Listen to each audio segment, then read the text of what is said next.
Hoje nós vamos falar sobre inteligência emocional. Eu sou Alexandre Fortes e eu quero provocar você a refletir se você, como líder de pessoas, como gerente, coordenador ou até mesmo empresário, desenvolveu o que a gente chamaria de maturidade para assumir essa posição de liderança. E a maturidade, ela é construída com uma coisa chamada inteligência emocional. É a gestão das nossas emoções e a gestão das emoções que giram em torno dos nossos relacionamentos, que nos fazem mais líderes. Então a gente vai começar uma série de vídeos e este é o primeiro deles. Nesse primeiro vídeo eu quero provocar você a pensar sobre o primeiro requisito da inteligência emocional.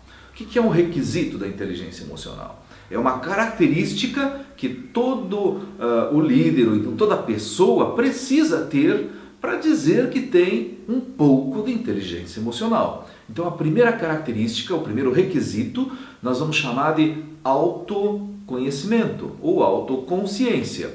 Quando um líder ou quando uma pessoa tem autoconsciência, isso quer dizer que ele se conhece melhor. Como ele se conhece melhor? Vamos lá. Eu vou fazer um esquema aqui no quadro para que a gente possa entender um pouquinho a ideia de se conhecer melhor. Imagina esse ponto aqui como sendo um momento presente, certo? Momento presente que depois a gente pode pensar no passado, futuro. Então, passado e futuro. Uma pessoa que se conhece, uma pessoa que tem consciência de si, ela faz uma analogia em relação a essa linha do tempo. Então, primeiro, vamos começar lá do passado. Uma pessoa que tem autoconsciência de si, ela olha para o passado e utiliza esse passado para a construção do seu presente e futuro. Exemplo prático. Imagina você, quantas vezes você tentou fazer alguma coisa e não conseguiu. Isto faz parte do seu passado. Por não ter conseguido fazer algumas coisas no seu passado, muitas pessoas, por não fazer essa analogia, por não fazer essa reflexão, criam o que a gente chama de crença limitante. Por exemplo, lá na sua infância, você tentou fazer alguma coisa, não conseguiu. O seu amiguinho, a sua mãe, o seu pai, alguma pessoa muito importante para você disse: você não consegue.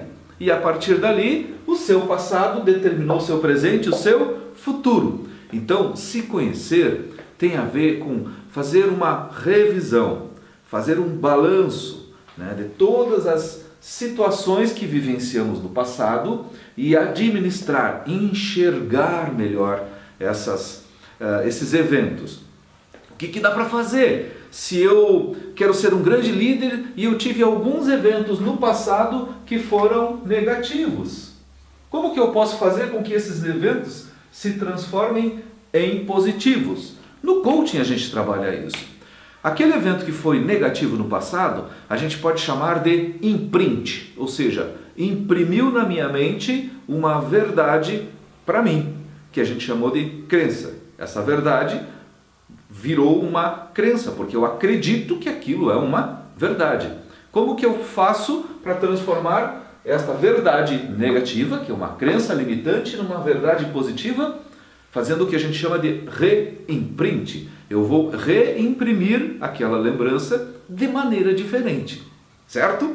Então, desenvolver a sua autoconsciência pressupõe fazer uma revisão daquilo que você acredita, daquilo que é uma grande verdade e das histórias que aconteceram no passado para desenhar um futuro melhor. Agora, quando a gente está chegando aqui no presente, vamos imaginar que no presente a gente possa fazer um mergulho fundo. E esse mergulho fundo é você se dar conta, por exemplo, de quais são as suas características atuais. Uma coisa é você ter consciência, olhar no espelho, por exemplo, e enxergar o seu eu material. Muitas pessoas têm consciência somente desse eu material.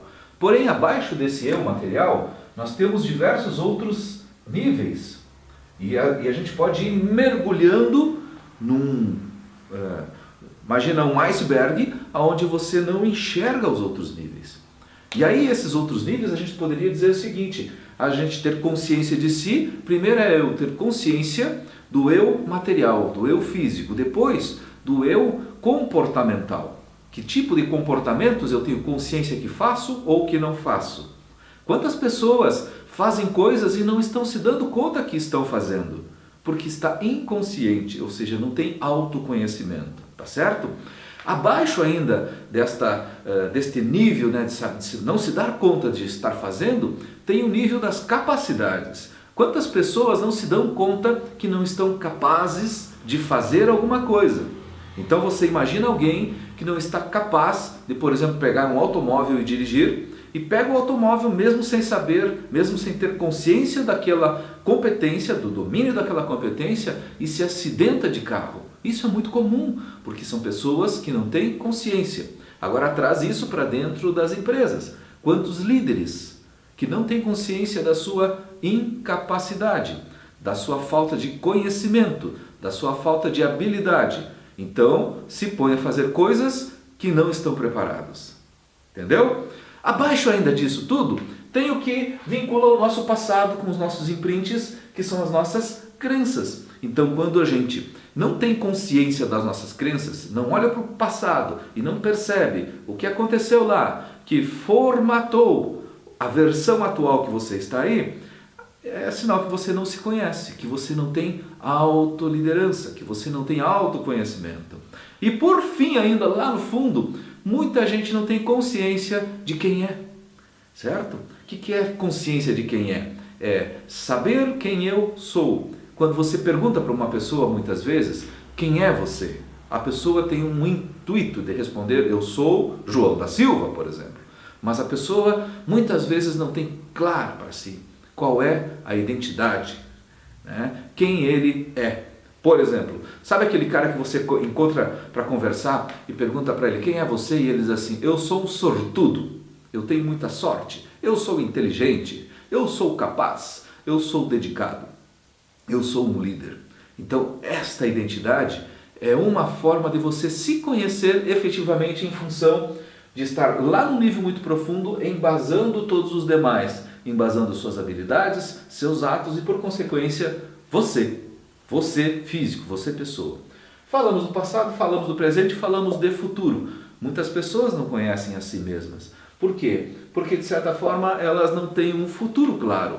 É muito comum, quando eu estou fazendo uma palestra, eu pedir para que as pessoas ergam a mão e me digam quem tem metas claras para os próximos 5 ou 10 anos. Quase ninguém ergue a mão. Ou seja, as pessoas não têm clareza de quem serão no futuro, porque não projetam. Então, se conhecer também tem a ver com projetar o seu futuro, saber aonde pretende chegar no seu futuro, em algumas dimensões. No coaching, por exemplo, a gente usa uma ferramenta chamada Roda da Vida, que tem 8 dimensões da nossa vida, como trabalho, estudo, relacionamento, lazer, dinheiro, outras relações, que fazem com que a gente projete tudo isso. Então, se conhecer também tem a ver com você saber, por exemplo, qual é a profissão que você quer ter no futuro, qual é a família que você quer formar, qual é a qualidade de vida que você quer ter, por exemplo, quando chegar aos 70 anos, se chegar lá. Então, esse é um ponto que você precisa desenvolver, precisa exercitar para dizer que tem uma boa autoconsciência. Isto não é tudo, mas para este vídeo é a mensagem que eu queria deixar para você. Se você gostou deste pequeno relato, desta pequena explicação sobre o que é autoconsciência, acompanhe os próximos vídeos que eu farei mais 3 vídeos sobre o tema inteligência emocional. Nos próximos 3 vídeos eu vou falar sobre autoconsciência, esse aqui. O próximo eu vou falar sobre autocontrole, depois eu vou falar sobre automotivação e depois eu vou falar como nós podemos utilizar a inteligência emocional para os nossos relacionamentos. Me acompanha por aqui que esta semana vai ser muito legal. Assina meu canal, clica no botão vermelho que você vai aprender muito comigo. Até breve!